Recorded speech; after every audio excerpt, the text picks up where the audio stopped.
Hi, I'm Willie with H5 Technology. Welcome back to my channel. Thank you for being here, and I appreciate each and every one of you. So, in the last video, we did our basic configuration on our EdgeRouter.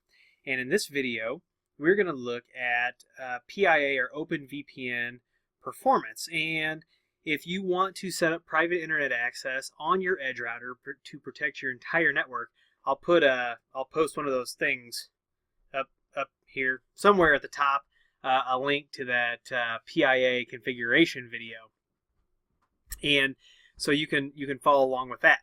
Now, PIA is useful for more than just your EdgeRouter. You can put it on your phone, whether it's Android or iPhone. You can run it on a Linux computer, a Mac, Windows. It doesn't just have to be on your router. You can use it, on multiple devices, and they allow. I think you have to check how many connections they allow, but you don't need to just limit yourself to just your router.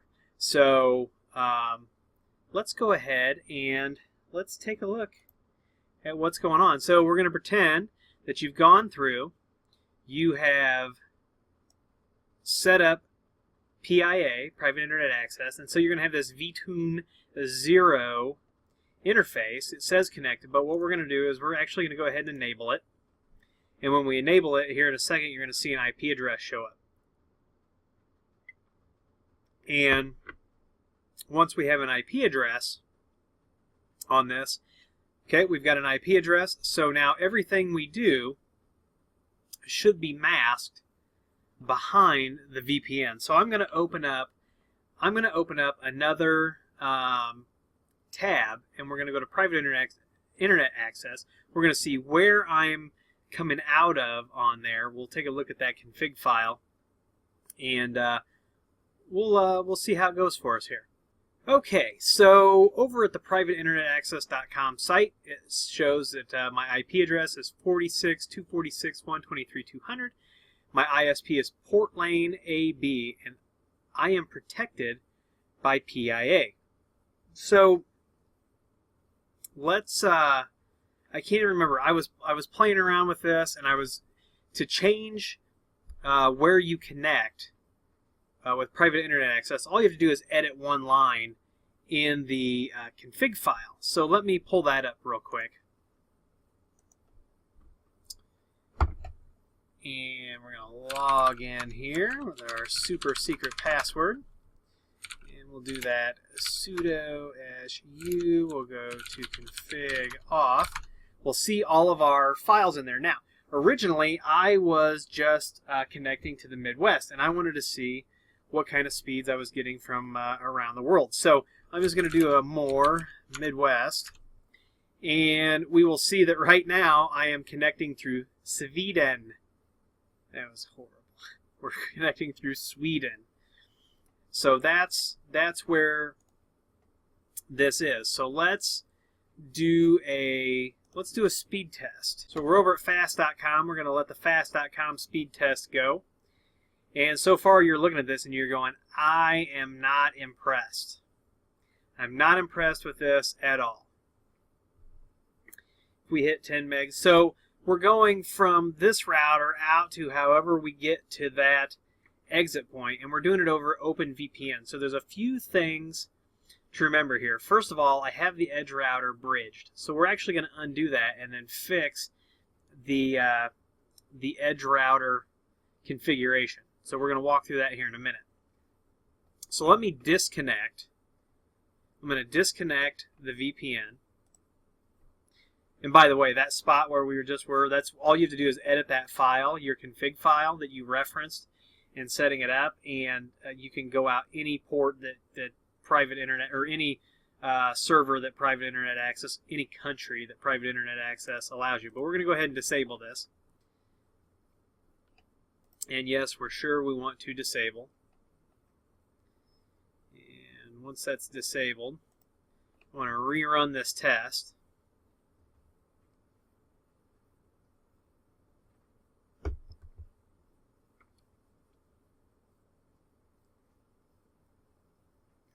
So you can see the kind of speed that we're getting here. 620 megabits per second. Pretty good, pretty good. Let's go back over here. We'll reconnect. We'll re-enable private internet access. Looks like we're back up there. Let's rerun that test. And I'm sure that we can get better performance by going with other servers. So I had some that were as high in my testing as 30 megabits. I tested this a little bit before I decided to create video.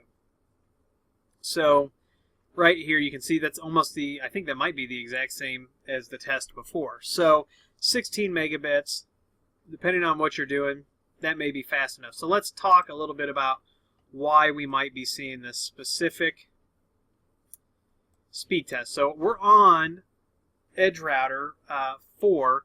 We're on EdgeRouter 4 version 1.10.5.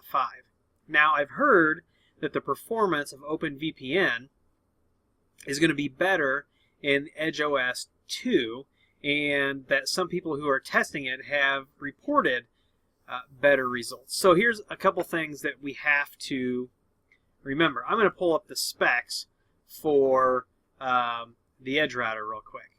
All right, so here's our EdgeRouter 4 data sheet. So if we scroll down,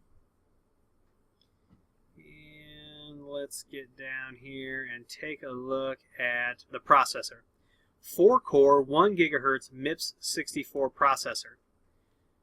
We've got a gig of RAM, DDR3, but here's the deal. Here's the real scoop, right? OpenVPN is not hardware offloaded in an EdgeRouter. It is completely software driven and can only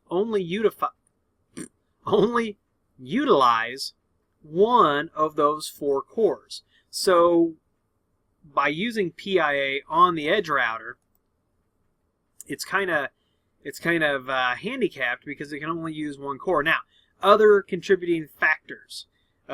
We are like triple natted, right? And what else? We got the triple nat. It's OpenVPN, so it's software driven. On the EdgeRouter, you know, those are 2 big components, and you know, we could be seeing a performance hit because of the bridge. So this is what we're going to do. We're going to disable this, and what we're going to do is going to completely kind of wreck our config here. So you're going to have to bear with me, and I'm going to try to explain exactly what I'm doing along the way. So let's move this over just a smidge, and let me bring up PuTTY. All right.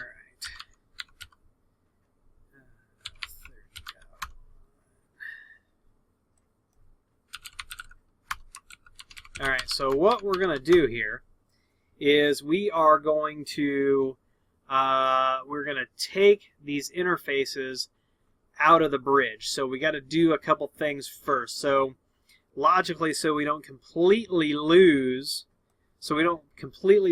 access to our router and have to go in with a console cable or do something else that's going to be hugely inconvenient. First, let's do a show configuration. By the way, don't forget to use tab for your autocomplete.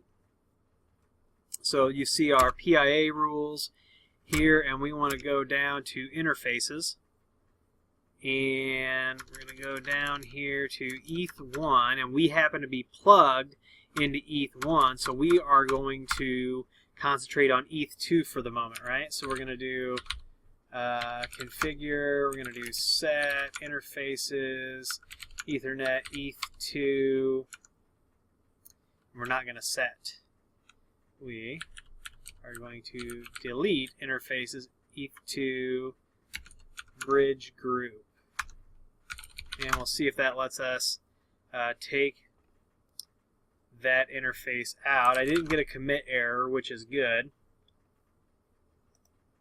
So let's refresh this. Let's take a look. Okay, so it still has ETH2. It says that it's the local bridge, but we're going to call this, we'll just call this network 2. and we're going to give this 172.16.29.1. We'll give it a Class C. What the heck? And we're going to come in here, and we're going to go to Services, and we're going to add net 2, 72.16.29.0. Are you following along so far?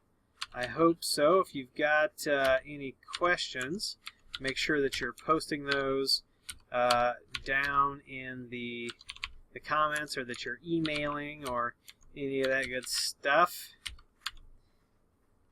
And we'll just do 1.1.1. And let's do 172.16.29.1, and then we'll leave it at that. And then we will come in here and we will add a listening interface, and we'll make sure that's ETH2. Save that. Okay, so now what we've got is we have another interface that we can plug into that is going to listen, you know, and so we can actually talk to this router. So we're going to log out here, and we're going to bring up PuTTY, and we're going to go ahead and exit PuTTY for the moment. Now what I'm going to do is I'm going to unplug my PC from ETH1, and I'm going to plug it into ETH2, and then I should get a 172.16.29 address. Let's see if that works. All right, we've moved ports. We'll bring up our command prompt here.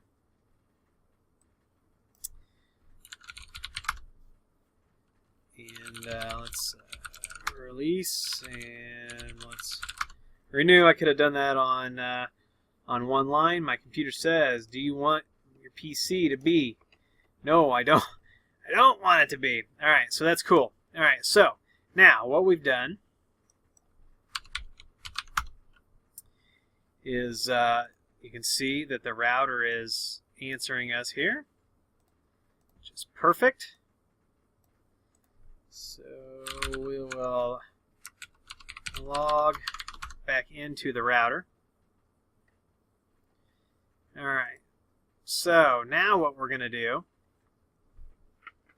I mean, at this point we could just get rid of the bridge and leave ETH1 hanging out there by itself. It's not a totally bad idea if we want to make this go a little quicker. So I think that's what we'll do. Get signed in here. So let's do this. Let's do show configuration, and we'll come in here, and so there's a few things we're going to have to remember. First of all, we're going to have to remember this line, right? So we're going to have to do that on ETH2. So before, let's do this. So let's do configure. Let's do set interfaces Ethernet ETH2 firewall in modify PIA. So we will commit that and save, and we did not get an error. That's excellent. So now what we want to do is delete interfaces, and let's delete bridge 0. See if it'll let us do that without taking the that other interface out of it, and see what happens. Nope, interfaces are still assigned, so the commit failed. So what we're going to do is we're going to do a delete interfaces Ethernet ETH1 bridge group. Commit that.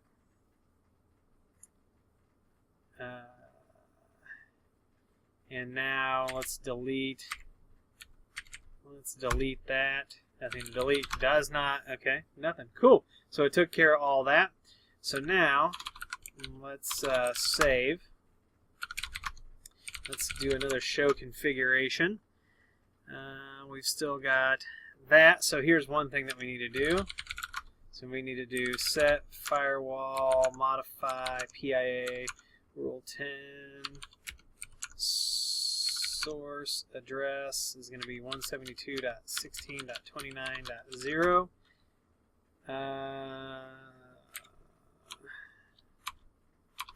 Because Willie didn't add all of the words.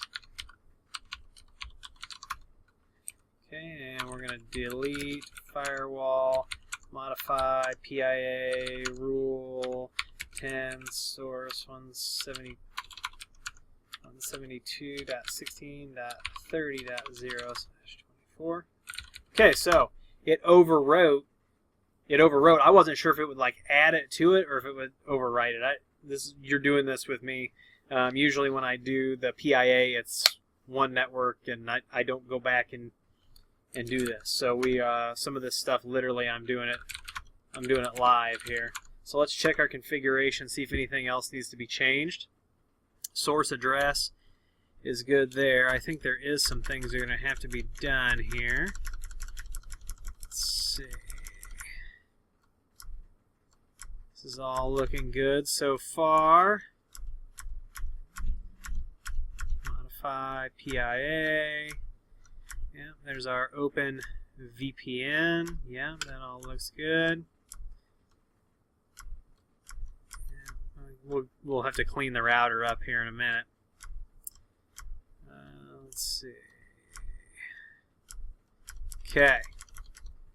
Alright, so here's a couple more things that we need to change.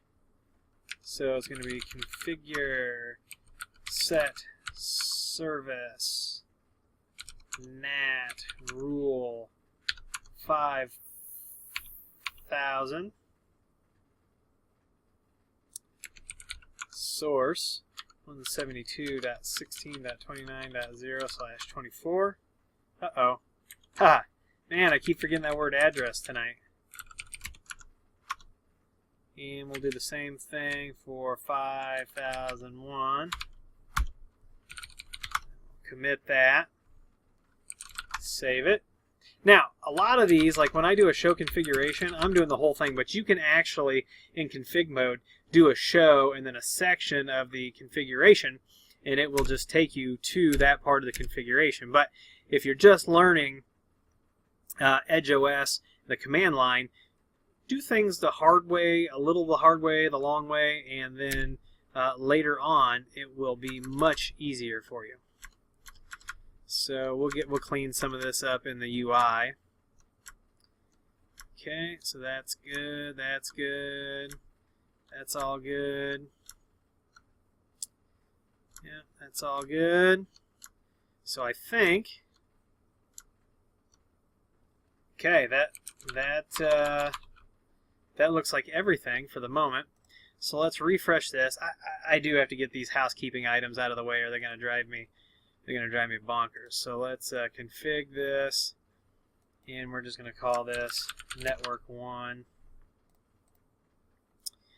We'll leave that there, and then we'll come over to services, and let's take this guy.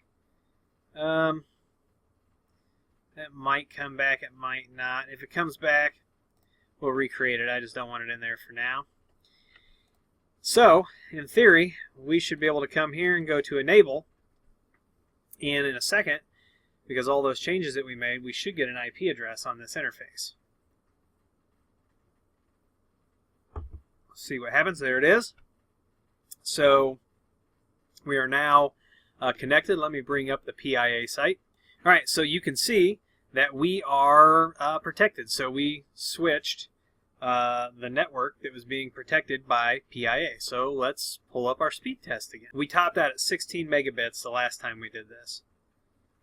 And it looks like that's about where we're going to... 18 and 19. I still feel this is like within some sort of a margin of error. So slightly faster without the bridge. Encouraging, I guess. Let's disable PIA.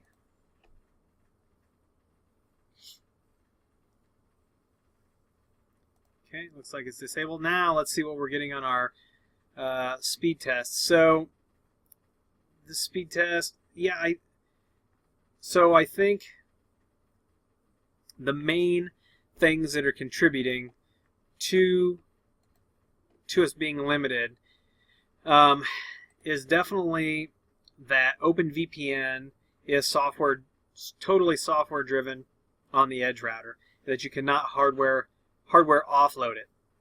But you can see that it totally works, right? So this is definitely a viable option. Now, what we could do is we could actually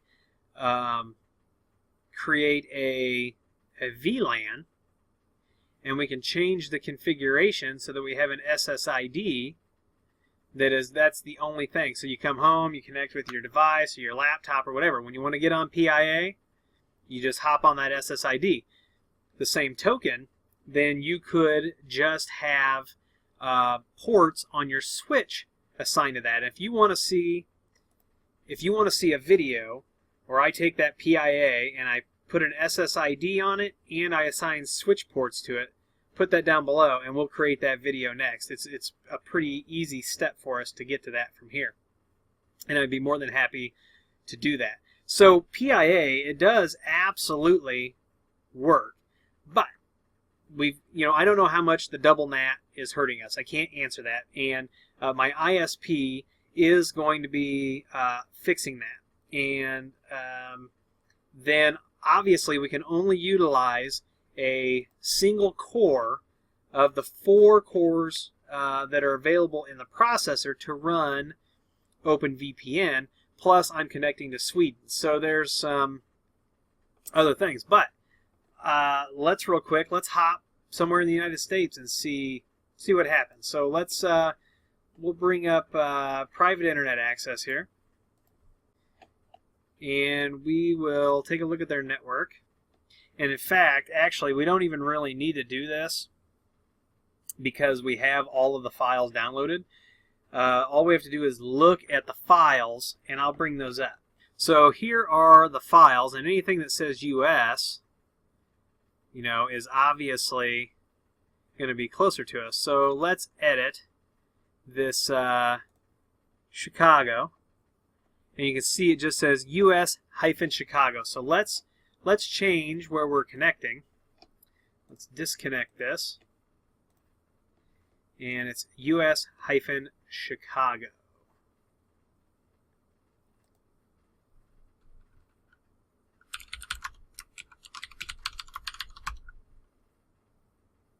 So what we're going to do is and as soon as this gives us a prompt, we can do it through here, which is where I want to do it.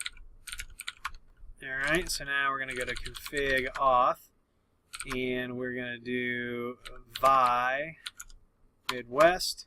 We're going to go down here to where it says Sweden. We're going to hit I for insert. We're going to delete these out. We're going to do US-Chicago. We're going to do escape twice. We're going to do a : WQ exclamation point. File is now written, so we'll go ahead and exit this. Let's reconnect.